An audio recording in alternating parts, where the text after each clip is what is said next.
ध्यान देना बेटा। प्रवीण, हम लोग गोलीय दर्पण के फोकस दूरी और वक्रता त्रिज्या में संबंध देख रहे थे। बात समझ आ रही है? और वो संबंध था क्या? तो आप लिखोगे, बातचीत मत करो बेटा, उपाक्षीय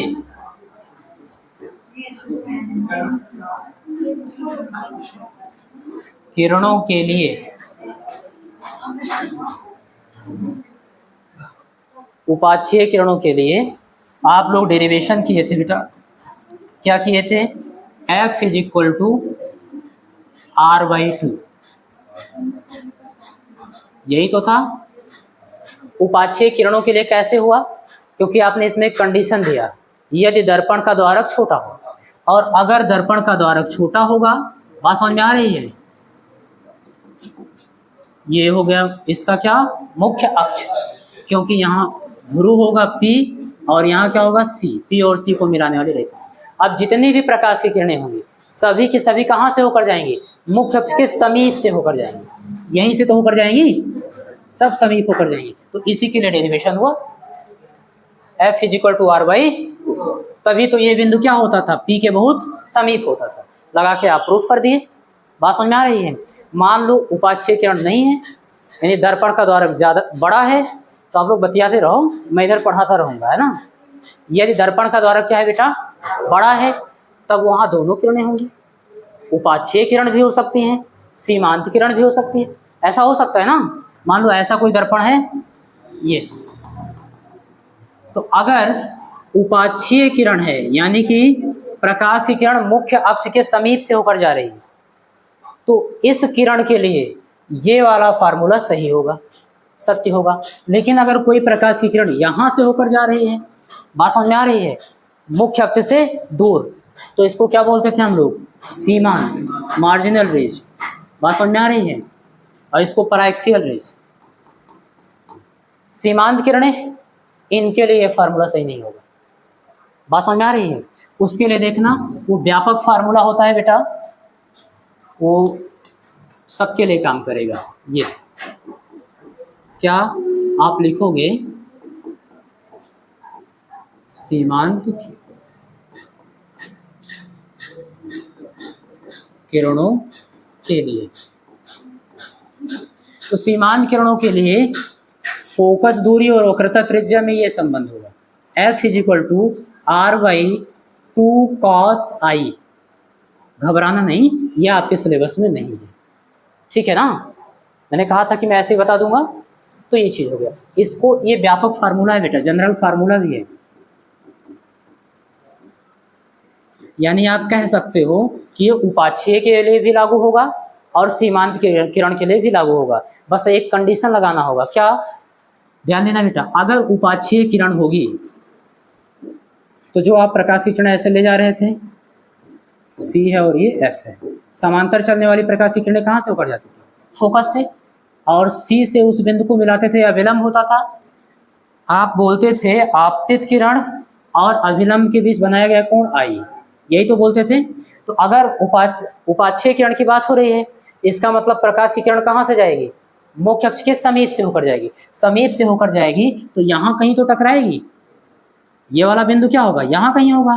तो ये जो प्रकाश की किरण है बेटा, ये जो कोण बनेगा वो कुछ ऐसे बनेगा और अभिलंब कुछ ऐसे होगा, तो इनके बीच का जो कोण होगा I, बात समझ में आ रही है? ये लगभग क्या होगा बेटा? 0 के बराबर, बहुत छोटा सा कोण होगा।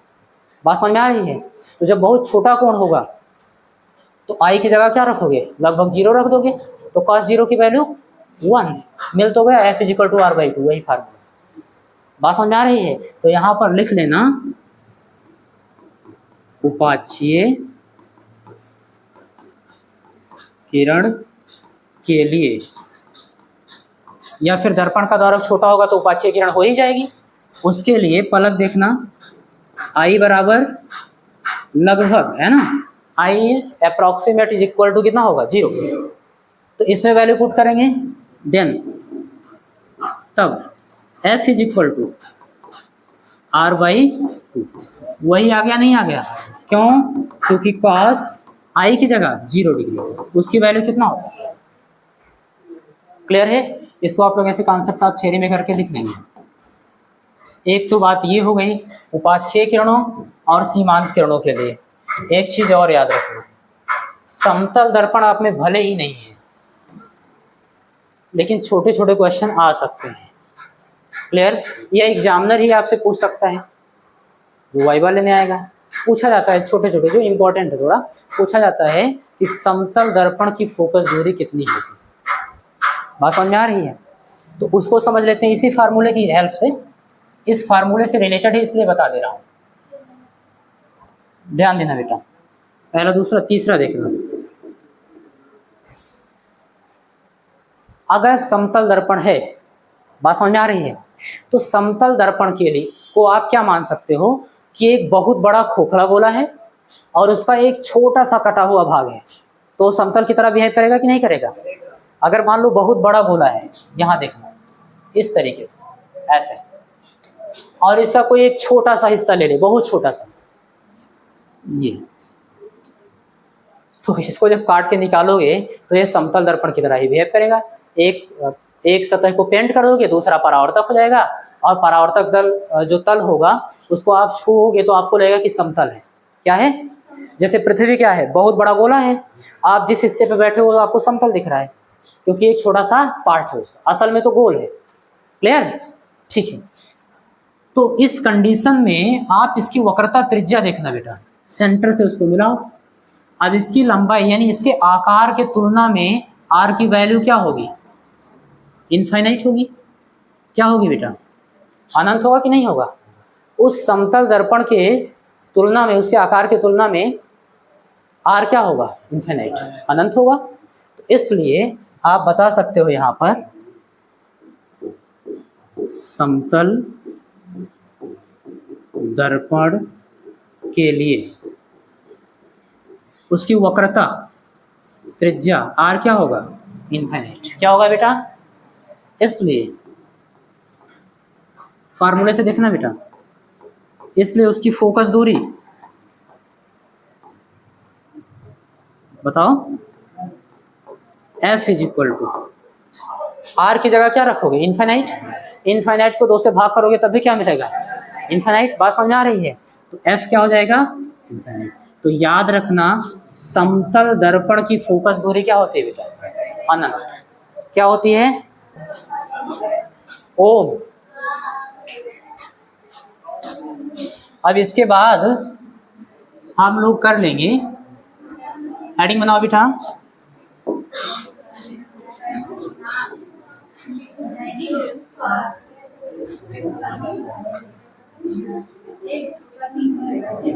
मिरर इक्वेशन, या फिर इसी को बोलते हैं बेटा मिरर फार्मूला।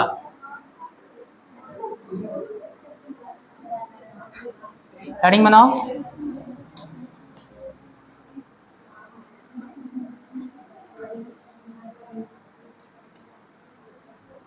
कम बतियाओ बेटा, मैं ये नहीं कह रहा हूं कि ना बतियाओ, क्योंकि ये कहूंगा तो बतियाओगे जरूर। मैं कह रहा हूं कम बतियाओ, है ना? ठीक, तो लिखेंगे इसको हम बोल सकते हैं बेटा दर्पण समीकरण,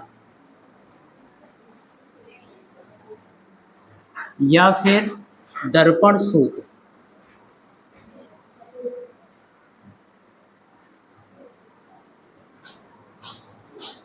दर्पण समीकरण या फिर दर्पण सूत्र। क्लियर है? हेडिंग बना लिए? अब आप समझना, गोलीय दर्पण में दर्पण समीकरण या दर्पण सूत्र होता क्या है, उसको हम लोग समझेंगे। तो असल में ये U, V और F में संबंध होता है। बात समझ में आ रही है? और वो संबंध क्या होता है और U, V, F क्या है, उसको हम लोग समझ लेते हैं। तो ध्यान देना, 1/F बराबर 1/U प्लस 1/V, यही होता है बेटा। इसी को हम लोग क्या बोलते हैं? दर्पण समीकरण या फिर दर्पण सूत्र। कोई डाउट? और जहां U क्या होता है, V क्या होता है और एफ क्या होता है उसको समझ लेते हैं। तो ध्यान देना है,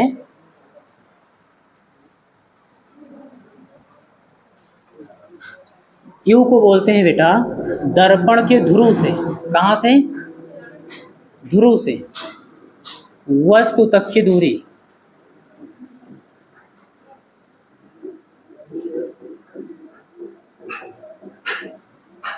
दर्पण के ध्रुव से वस्तु तक की दूरी को हम लोग प्रतीक किससे लिखेंगे बेटा, यू से। क्लियर है? और ध्रुव से प्रतिबिंब तक की दूरी को हम लोग बी से लिखेंगे।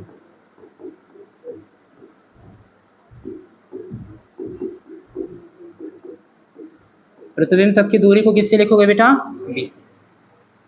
और यफ क्या है, हाँ फोकस दूरी बोल सकते हो।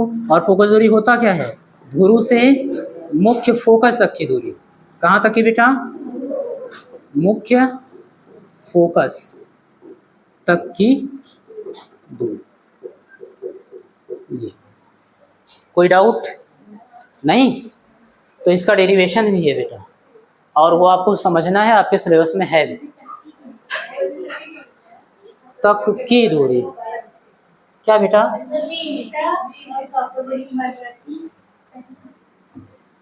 दिमाग ही है, मशीन थोड़ा है ना, एरर तो आएगा ही। क्या लिखे बेटा, ध्रुव से प्रतिबिंब तक की दूरी, ध्रुव से मुख्य फोकस तक की दूरी। समझ गए? ओके, अब इसको हम लोग प्रूफ कर लेते हैं बेटा। इस दर्पण सूत्र को हम लोग प्राप्त करने वाले हैं, तो चाहे उत्तल दर्पण का हो, बात समझ में, उत्तल दर्पण के लिए प्रूफ करोगे तब भी यही आएगा, अवतल दर्पण के लिए प्रूफ करोगे तब भी यही आएगा, और आभासी प्रतिबिंब के लिए प्रूफ करोगे, अवतल दर्पण है ना आपके पास, उसमें वास्तविक और आभासी प्रतिबिंब दोनों होता है, तो चाहे आभासी प्रतिबिंब वाला आप रे डायग्राम बना के करो, चाहे वास्तविक प्रतिबिंब का रे डायग्राम बना के करो, सेम यही आएगा, आपका फार्मूला यही आएगा। क्लियर? तो मैं एक कर दे रहा हूँ, दूसरा समझा दूंगा, ठीक है? ओके, चलो तो आप यहाँ हेडिंग बना लेना, for concave mirror.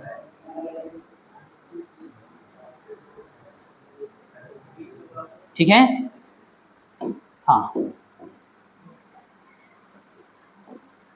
Concave mirror यानी कि अवतल दर्पण के लिए। तो अवतल दर्पण के लिए दर्पण सूत्र देखना बेटा। सबसे पहले आप क्या करिए, एक दर्पण बनाइए,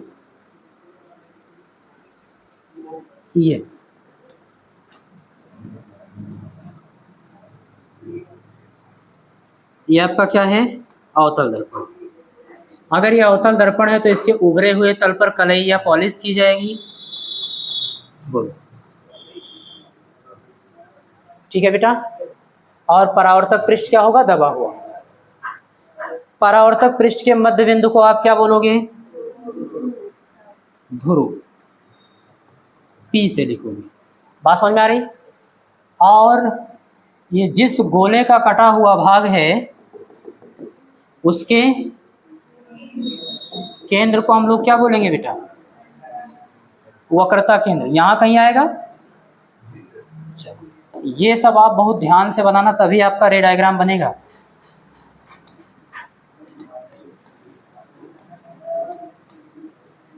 पी और सी को मिलाने वाली रेखा बेटा क्या कहलाएगी, मुख्य अक्ष।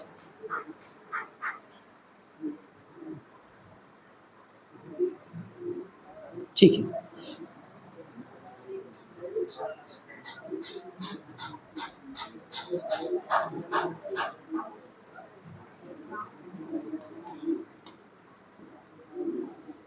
ये क्या है सी और ये क्या है बेटा पी, और इन दोनों का मध्य बिंदु क्या, आप तो प्रूफ कर चुके हो ना, मध्य बिंदु क्या होगा, एफ, फोकस। कोई डाउट नहीं ना? अब एक काम करते हैं, आप एक ऑब्जेक्ट ले लीजिए बेटा और उसको यहां कहीं पर ऐसे रख दीजिए, रख दिए।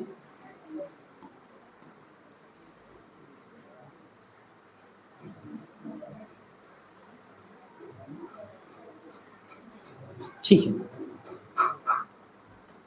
और इसको नाम भी दे दीजिए ओ ओ डैश, ये आपका हो गया ऑब्जेक्ट। क्लियर है? इसका इमेज बनाइए।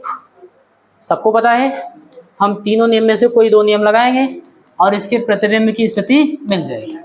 तो पहला लगा दो, मुख्य अक्ष के समांतर चलने वाली प्रकाश की किरण परावर्तन के पश्चात कहां से होकर जाएगी? अच्छा चलो,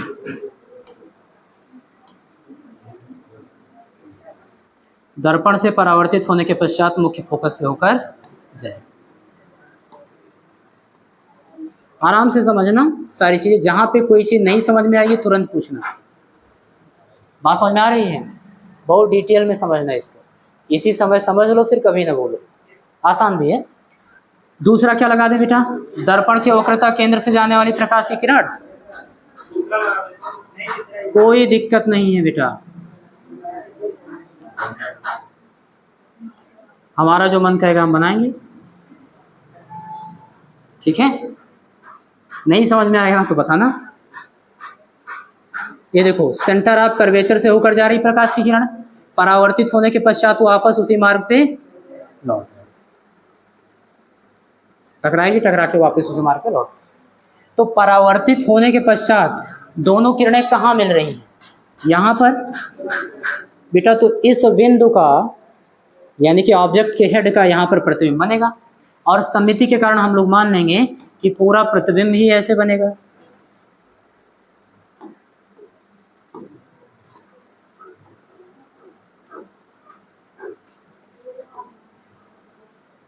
ये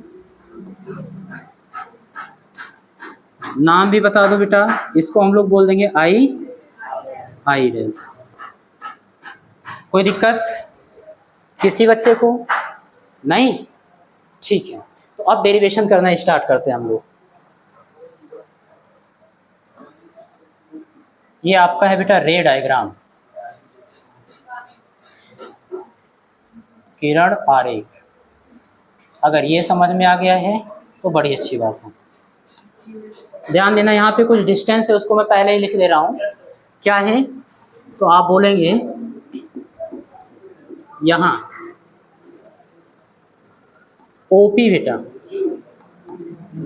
ओ क्या है? ऑब्जेक्ट, और पी क्या है? ध्रुव। तो दर्पण के ध्रुव से लेकर के ऑब्जेक्ट तक की दूरी को हम लोग क्या बोलते हैं? यू। किससे लिखते हो? अभी तो लिखे हो, ध्रुव से वस्तु तक की दूरी को यू से लिखते। तो लिख देंगे यू, लिख देंगे बेटा, ठीक है? अब चिन्ह परिपाटी यहाँ लगाइए। बात समझ में आ रही है? प्रत्येक दूरी कहाँ से मापोगे? मूल बिंदु से, यानी कि ध्रुव से। दूरी तो मूल बिंदु पे होगा। अच्छा, और हम सभी जानते हैं बेटा ये आपका ध्रुव होता है पी मूल बिंदु पे। क्लियर? इधर दूरी मापी जाएगी तो पॉजिटिव, ऊपर मापी जाएगी तो, और बाईं और नीचे, यही तो होता है। तो आप देखिए दर्पण के ध्रुव से बाईं ओर ही तो मापा गया है, पी से ओ तक। तो ध्रुव यू होगा क्या? माइनस। कोई डाउट? दूसरा बेटा ओपी हो गया, और आईपी भी देख लेते हैं। आईपी या पी आई कोई दिक्कत नहीं है ना। तो दर्पण के ध्रुव से वस्तु के प्रतिबिंब तक की दूरी को किससे लिखते हो? वी से। तो वी लिख देंगे। हाँ बेटा, और किधर की ओर मापे हो? बाएं हाथ की ओर। क्या होगा? देखिए ये भी हो गया। और देखेंगे बेटा एफ पी, दर्पण के ध्रुव से फोकस तक की दूरी, मुख्य फोकस तक की दूरी, स्मॉल एफ फोकस दूरी होता है। तो बता देंगे कि ये फोकस दूरी है। और ये भी क्या होगा यहाँ पर? माइनस। समझ में तो आ रहा है ना? ठीक। और क्या बच रहा है? सीपी, इनको भी लिख दो। हाँ बेटा, दर्पण के ध्रुव से वक्रता केंद्र तक की दूरी, वक्रता त्रिज्या आर। बात समझ में आ रही है? आप लोग सोच रहे हैं इसका क्या काम है हमको, तो यू बी एफ से ही मतलब है, अभी काम लगेगा इसलिए लिख दे रहे हैं, ठीक है? और ये भी कैसा होगा बेटा? ऋणात्मक। बात समझ में आ रही है? दूसरी चीज आप इसको, क्योंकि आर का तो हमको फार्मूला में काम है नहीं, तो आर को हम फोकस दूरी के टर्म में लिखेंगे और आप सब जानते हो r is equal to 2f। क्यों? क्योंकि f is equal to r/2 था ना, तो 2 का इधर गुणा हो जाएगा, r बराबर क्या होगा 2f। तो जहां पर r लिखा है वहां पर हम लोग क्या लिखेंगे, माइनस r की जगह पर 2f। तो ये डिस्टेंस हो गया बेटा। इसमें तो किसी बच्चे को कोई दिक्कत नहीं है। ओके, खोना भी नहीं चाहिए।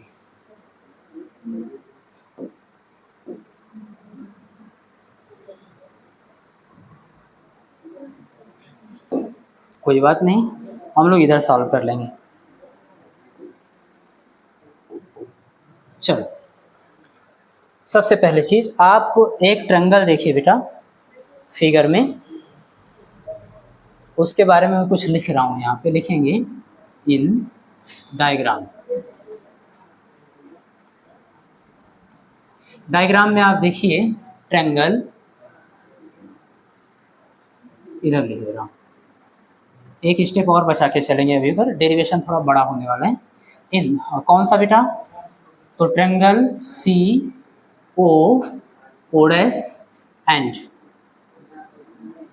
सी, triangle C I I Ds are similar.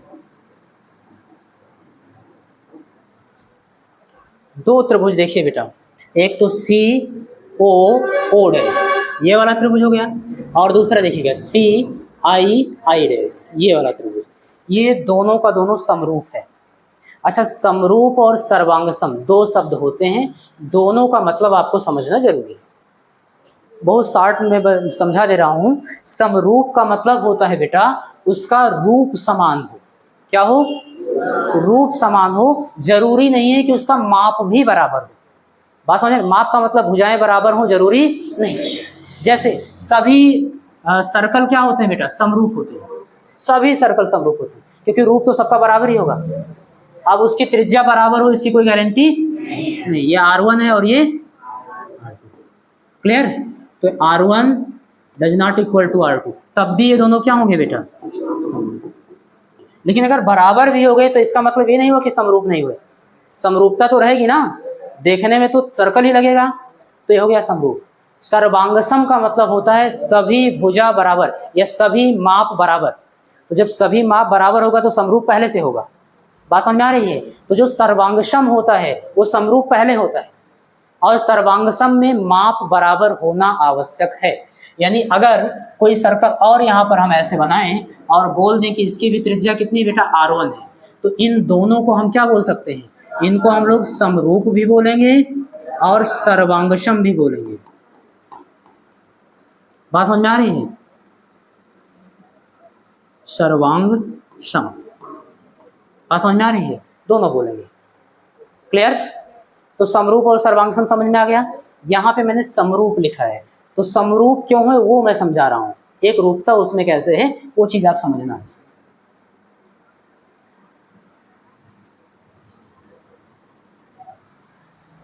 पहली चीज ये समकोणिक है।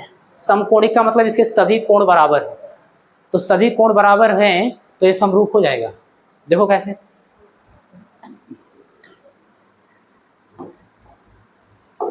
बेटा इसमें एक कोण 90 डिग्री है, इस त्रिभुज में भी एक कोण 90 डिग्री है। बात समझ में आ रही? और ये कोण शीर्षाभिमुख कोण है। ऐसे ये जितना होगा उतना ही ये होगा, और जितना ये होगा उतना ही शीर्षाभिमुख कोण हो गए। तो ये दोनों भी क्या हुए, बराबर। और आप देख पा रहे हो ये ऐसे जड़ बन रहा है। बात समझ में आ रही है? तो एकांतर कोण से ये और ये भी बराबर। तीनों कोण बराबर हुआ कि नहीं हुआ? तीनों कोण बराबर है तो इनको समकोणिक बोलोगे कि नहीं बोलोगे? सभी कोण बराबर है ना, तो जब सभी कोण बराबर हैं तो ये समरूप होगा कि नहीं होगा? क्लियर है ना? तो समरूप हो जाएगा। और अगर समरूप है तो उसकी कसौटी होती है, यानी प्रतिबंध होता है क्या, कि उनकी संगत भुजाओं का अनुपात बराबर होता है। बात समझ में आ रही है? संगत भुजाओं का अनुपात बराबर। मैं आपको समझाता हूं कैसे। संगत भुजाओं को पहचानना आप सीखिए। कोण के सामने से देख लो, यहाँ 90 डिग्री के सामने की भुजा कौन है? ये O डैश सी। क्या है बेटा? तो इसके समरूप भुजा इसमें क्या होगी? 90 डिग्री के सामने की भुजा सी आई डैश, ये संगत भुजा हो गई। अच्छा यहाँ देखो शीर्षा विमुख कोण के सामने की भुजा क्या है, OS। यहाँ शीर्षा विमुख कोण के सामने की भुजा क्या है, IIS। ये दोनों संगत भुजाएं हो गई, बात समझ में आ रही है। अच्छा यहाँ पर एकांतर कोण के सामने की भुजा क्या है, CI, और यहाँ पर एकांतर कोण के सामने की भुजा क्या है, नहीं दिख रहा, OC या फिर CO। बात समझ में आ रही, तो ये संगत भुजाएं होंगी। और मैंने कहा कोई भी दो भुजा ले लो और उनकी संगत भुजाओं का अनुपात कर लो, बराबर होगा। बात समझ में आ रही है, ठीक है। तो देखिए जो हमारे लिए उपयोगी है उसको लेंगे। भैया हम CI' को क्यों लेंगे, इसका क्या काम, इसकी दूरी आपको पता है, नहीं। या फिर CO' का क्या मतलब, कोई मतलब है नहीं ना, हमको मतलब है CI' से, मुख्य अक्ष पर जो दूरी है, या फिर जो ऑब्जेक्ट की लंबाई है या इमेज की लंबाई है वो लेंगे। तो इन्हीं दोनों में से कोई आप ले लेना बेटा, ठीक है। चलो तो सबसे पहले आप क्या करिए, OO' ले लीजिए। क्या लेंगे यहाँ पर, OO' बटे, तो इसके संगत भुजा क्या है बेटा यहाँ पर, II', क्योंकि शीर्षा विमुख कोण के सामने की भुजा थी, तो शीर्षा विमुख कोण के सामने की भुजा क्या है, II'। तो OO' बटे I'। और ये बराबर क्या होगा, शेष दो कोई बचा होगा उसमें से संगत भुजाओं का अनुपात ले लो कोई भी, लेकिन जो हमको जरूरत है वही लेंगे। तो मुख्य अक्ष पर जो है उसको ले लीजिए। और एक चीज का ध्यान रहे, यहाँ पर आप अंश में किस त्रिभुज का भुजा ले हो, बड़े वाले त्रिभुज का, बड़े वाले त्रिभुज का भुजा ले हो ना, देखो OO'।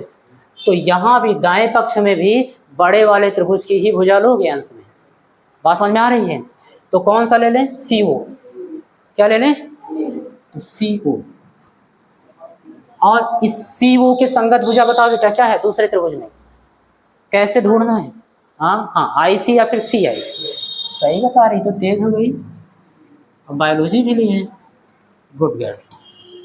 यानी आज सो नहीं रही है ना, आज जग रही है। तो OO' बटे II' बराबर CO/CI।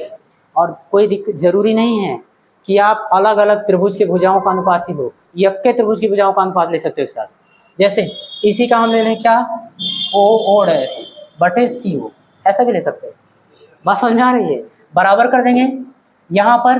अब इसके संगत भुजा अंश में रखेंगे, OO' के संगत भुजा क्या है, II', तो इसको अंश में रख दें, II' बटे CI। वही चीज लिखा है सेम, चाहो तो इसको यहाँ उसको वहाँ भेज सकते हो ना, ऐसे लिख लेंगे OO' बटे II और CO को उधर भेज दीजिए, CO बटे CI। देखो वही आ गया, नहीं आ गया, आप कैसे भी करके करो कोई फर्क नहीं, बस इतना याद रखना है कि संगत भुजाओं का अनुपात बराबर है। क्लियर, ठीक है। तो यहां तक बात समझ में आ गई। इसको आप इक्वेशन फर्स्ट बना के यहीं छोड़ दो, काम लगेगा तो इसको बुला लिया जाएगा, ठीक है। अब आप देखिए बेटा, एंड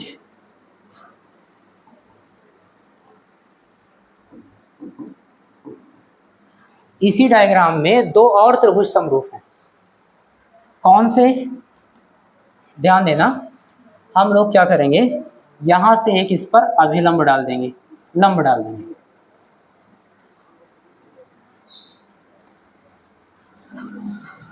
ये, और इसको नाम भी दे दीजिए आप।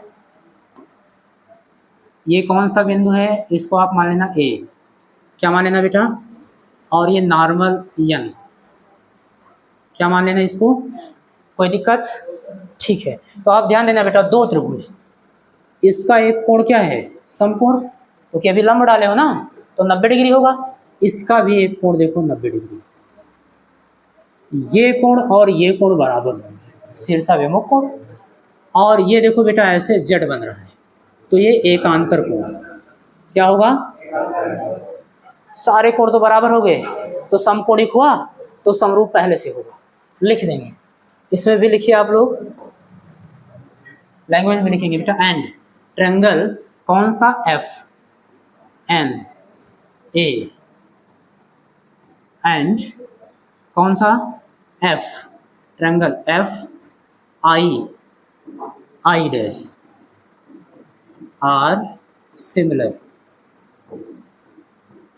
ये भी क्या होगा बेटा, समरूप होगा, और समरूप है तो वही चीज लगाना है ना, संगत भुजाओं का अनुपात बराबर होगा।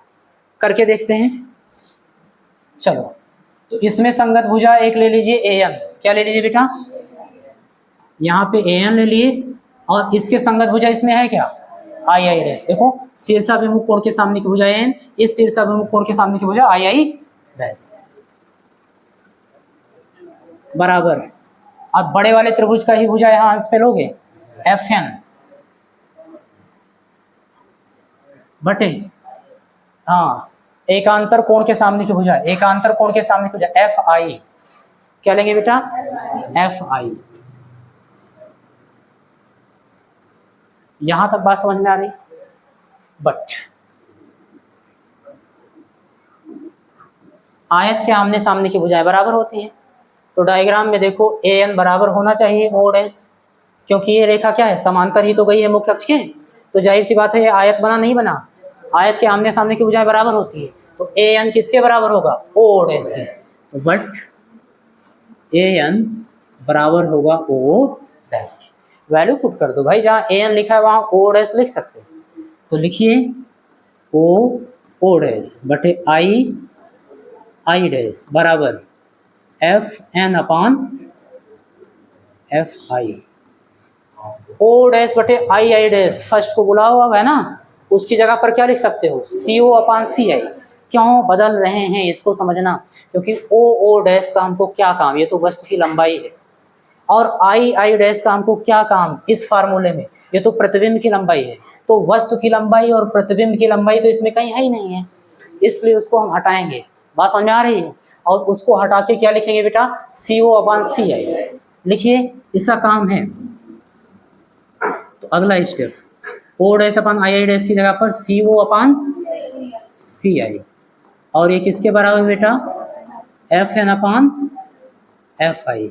अच्छा लिखे कहाँ से हो इसको, फ्रॉम इक्वेशन फर्स्ट, ये सब लिख के रखो, नहीं तो एग्जाम टाइम में बहुत भ्रमित हो जाओगे कहाँ से आया है ना, यह ऐसे डेरिवेशन ही है, बच्चों को बहुत परेशान करता है।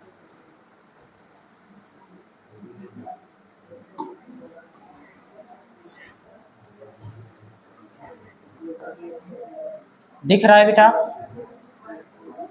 दिख रहा है ना, हाँ, अब थोड़ा मुझे छोटा छोटा लिखना होगा। चलो एक चीज और, इसमें सी ओ की वैल्यू हमको मिल जाएगी, सी आई की वैल्यू भी मिल जाएगी, एफ एन ये परेशानी करेगा, और एफ आई ये मिल जाएगा। इसको चेंज कर लेते हैं, एफ एन को, एफ एन की वैल्यू आप जानते हो, नहीं पता ना, बिल्कुल नहीं पता। और सबसे पहली बात हम यहाँ पर लिखेंगे, यदि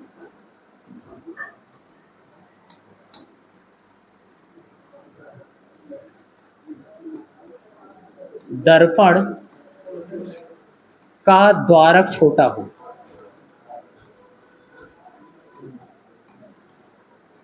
दर्पण का द्वारक छोटा हो, अगर दर्पण का द्वारक छोटा हुआ तो ये किरण क्या हो जाएगी बेटा, उपाक्षीय। उपाक्षीय होने का मतलब ये मुख्य अक्ष के समीप से होकर जाए, और अगर ऐसा हुआ तो बिंदु ए कहाँ होगा, पी के समीप। बिंदु ए कहाँ होगा बेटा, समझना, ये अगर पी है तो यहीं पर बिंदु ए भी होगा, और ये क्या है, मुख्य अक्ष।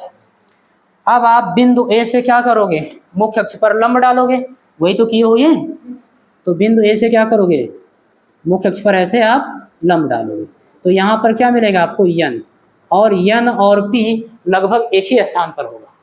यन और पी क्या होगा बेटा, लगभग बहुत समीप होगा, तो जहाँ पर यन लिखे हो वहाँ पी लिख सकते हो, यानी कि ये यन कहाँ पर चला जाएगा, पी, तो चाहे एफ एन बोलो चाहे एफ पी बोलो, बात तो एक ही है ना। तो उपाक्षीय किरणों के लिए एफ एन लगभग बराबर होगा एफ पी के। किसी बच्चे को कोई डाउट तो नहीं है। अब ये डिस्टेंस आप जानते हो, पी से एफ तक की दूरी क्या होगी, स्मॉल एफ, फोकस दूरी। तो यहाँ पर हम लोग लिखेंगे कि दर्पण का द्वारक छोटा हो, अर्थात ये हमको बताना चाहता है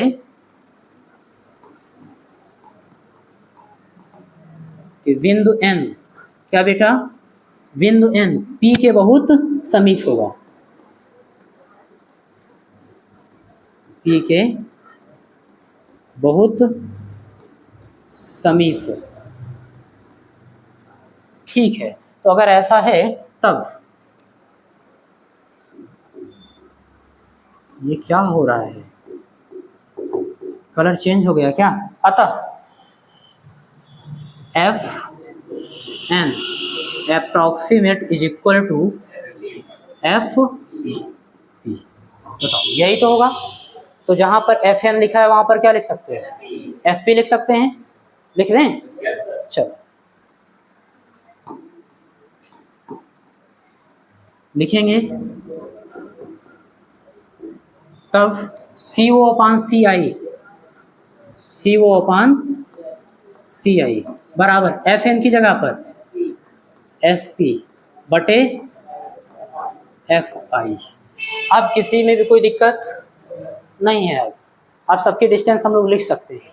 देखो कैसे लिखेंगे बेटा, सी ओ तक की किसी बच्चे को दूरी पता है तो बताए, नहीं पता ना, लेकिन P से O तक की तो दूरी पता है और P से C तक की तो दूरी पता है।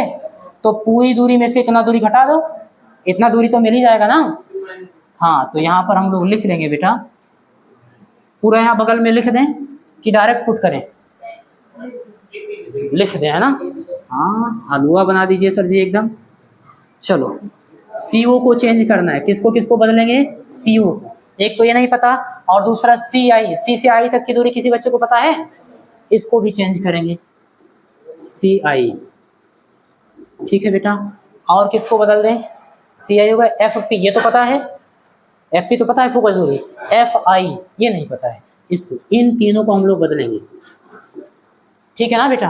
और कहाँ से वैल्यू पुट करेंगे तो बोलेंगे आरेख से, जो आपका किरण आरेख है वहां से। तो लिखेंगे फ्रॉम रे डायग्राम,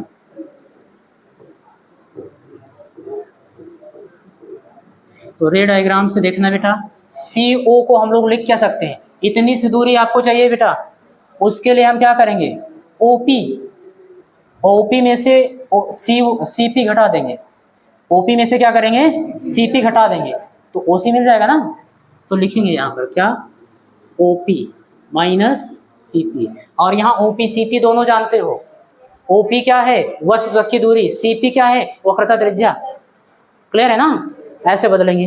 और CI इसको हटाओ, ये तो मिल गया, CI का मतलब हमको ये डिस्टेंस चाहिए बेटा C से I तक की। ठीक है ना, पूरी दूरी पता है ना CP में से भी क्या करो IP घटा दो, CP में से क्या करेंगे IP घटा देंगे तो CI मिल जाएगा। तो यहाँ पर लिखेंगे CP माइनस IP, और ये दोनों दूरी पता है, CP भी पता है वक्रता त्रिज्या, IP भी पता है प्रतिबिंब तक की दूरी भी। अब क्या बचा FI, अब आपको ये डिस्टेंस चाहिए, ये F से I तक की दूरी, तो पूरी दूरी तो पता है IP में से FP घटा दें वो भी मिल जाएगा। तो लिख देंगे यहाँ पर IP, क्या घटाएंगे बेटा IP में से FP, ये ऐसे लिख दो इसमें, क्लियर। बस डेरिवेशन आपका एकदम आसान हो गया। अब इसमें बहुत ज़्यादा कुछ नहीं करना है, अब इसमें वही करना है जो आप बहुत दिन से करते आ रहे हो, बुरा भाग। वैल्यू देखना बेटा, CO की जगह क्या लिखेंगे, OP minus CP, upon CI की जगह क्या लिखेंगे, CP माइनस IP बराबर FP की जगह, FP तो पता ही है, FP डायरेक्ट पता है उसको मत छेड़ो भाई, FI की जगह IP माइनस FP। बताओ यहाँ तक बात क्लियर है एकदम, कोई डाउट। अब इन सब की वैल्यू यहाँ लिखी हुई है, उठा के इनको पटक दो यहाँ पे।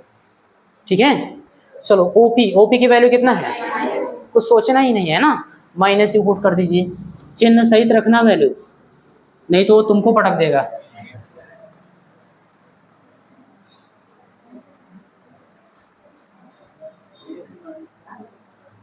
हाँ बेटा, तो OP की जगह पर क्या लिखेंगे माइनस U, कलर चेंज कर दें यहाँ पे थोड़ा सा विजिबल हो जाएगा, माइनस U, और माइनस CP की जगह पर बेटा R तो हमको चाहिए ही नहीं है ना, इसीलिए तो बदले थे, तो माइनस R की जगह माइनस 2F। ठीक, डायरेक्ट लिख दें, ठीक है। तो माइनस पहले से था और CP की जगह पे आएगा क्या माइनस 2F, तो minus minus plus 2F upon फिर CP की जगह पर -2F और माइनस IP की जगह -B तो माइनस माइनस प्लस B बराबर FP की जगह -F अपॉन IP -B और माइनस FP की जगह -F तो माइनस माइनस प्लस। यहां तक बताओ किसी बच्चे को कोई दिक्कत? और अगर नहीं है तो बड़ी अच्छी बात है, हम लोग अपने लक्ष्य की ओर बढ़ रहे हैं। क्रॉस मल्टीप्लिकेशन कराओ, तिरछा गुणा, इसका गुणा इसमें करा दो, इसका गुणा इसमें। चलो हाँ बेटा, -B + F क्या आएगा? -B + F और इसका गुणा किसमें कराना है? -U + 2F और बराबर किसके होगा ये? -F और -F का गुणा किसमें होगा बेटा? -2F + B -2F + B ये ठीक है।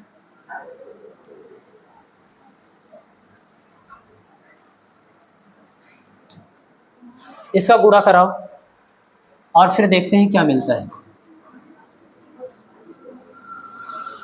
चलो कराएं, ध्यान देना। माइनस माइनस प्लस, U और B का गुणा क्या होगा बेटा? UB क्या हो जाएगा? UB। फिर माइनस और प्लस माइनस, B और 2F का गुणा 2BF। बात समझ में आ रही? हो गया। अब प्लस F का दोनों में कराओ तो प्लस माइनस माइनस, U और F का गुणा UF, ठीक है। और प्लस प्लस 2F² बराबर -F का अंदर गुणा कराएंगे तो माइनस माइनस प्लस 2F² और माइनस प्लस माइनस V और F या B या BF, बात देखिए ना, गुणा करा रहे हैं। चलो अब ध्यान देना, बहुत ज़्यादा ध्यान देने की जरूरत नहीं। 2F² कट जाएगा, प्लस का है ना। अच्छा अब एक काम करो, केवल UB को रोक लो, इनका सेवा सत्कार अभी करना है, बाकी सबको उधर भेज दो, कर दें।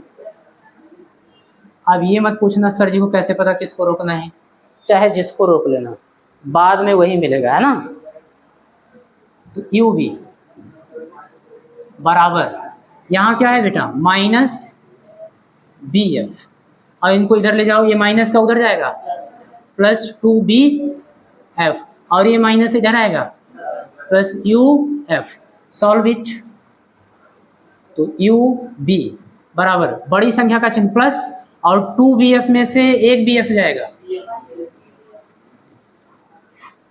बात समझ में आ रही है?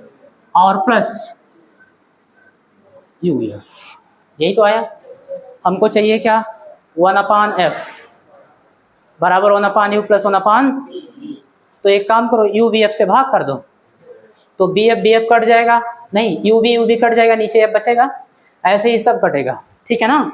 तो हम लोग करेंगे क्या? दोनों पक्षों में UBF से भाग, UBF से भाग कर दो। इसको भाग करेंगे, UB को किससे भाग करेंगे? UBF बराबर BF को किससे भाग करेंगे? UBF और प्लस UF को किससे भाग करेंगे बेटा? UBF। तो UB से UB कटेगा, यहाँ एक बचेगा, BF से B और F कटेगा, यहाँ एक बचेगा, यहाँ UF से U और F कटेगा, एक बचेगा। बात समझ में आ रही है? तो इसलिए 1/F बराबर 1/U + 1/। बेटा हम U और B को इसीलिए रोके थे कि हमारा F यहाँ मिल जाए। आ गया? यही तो चाहिए था। देखो 1/F बराबर 1/U + 1/B। इस डेरिवेशन के किसी भी स्टेप में किसी बच्चे को कोई दिक्कत हो तो बताओ, बोलो बेटा।